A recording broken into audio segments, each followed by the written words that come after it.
Campaign ক্যালেন্ডারের হিসাবে সময়টা বছরের সবচেয়ে বড় ক্যাম্পেইন করার। ক্যাম্পেইন স্ট্র্যাটেজির জন্য দরকার শক্ত ইনসাইট হান্টে আমরা নেমে পড়লাম মার্কেট রিসার্চে।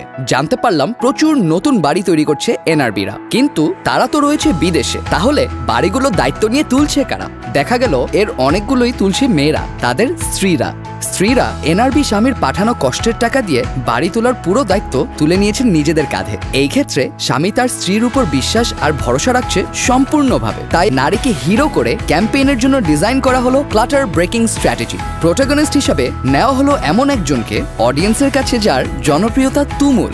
স্টিল ইন্ডাস্ট্রিতে নারী প্রোটাগনিস্ট এবারই প্রথম। শহরের বাইরে অধিকাংশ মানুষের এন্টারটেইনমেন্টের মাধ্যম টেলিভিশন, তাই ক্যাম্পেইন লঞ্চ করা হয় টিভিসির মাধ্যমে। টিভিসির শুরুতেই দেখা যায় ছবি তোলা হচ্ছে, মিষ্টি খাওয়া হচ্ছে, কারণ মেয়ে পরীক্ষায় ভালো রেজাল্ট করেছে। এর মাধ্যমে প্রথমেই এস্টাবলিশ হয়ে যায় মেয়েরা এগিয়ে যাচ্ছে। এরপর এলাকার রফিক বাড়ি বানাতে রডের পরামর্শ নিতে আসলে অগাধ বিশ্বাসে হাজবেন্ড নিজেই তার ওয়াইফকে দেখিয়ে দেয়। বোল্ড ও মোটিভেটিং ক্যারেক্টার রুনা খান সব দেখাশোনা করে নিজেই বাড়িটা বানাচ্ছে। সম্পূর্ণ বিশ্বাসে বাড়ির জন্য চুজ করেছে বিএসআরএম। পরামর্শ চাইতে আসা রফিকও রুনা খানের কথাই বিশ্বাস করে। টিভিসির সাথে সাথে সর্বস্তরের টার্গেট অডিয়েন্সের জন্য ছিল 360 ডিগ্রি অ্যাপ্রোচ।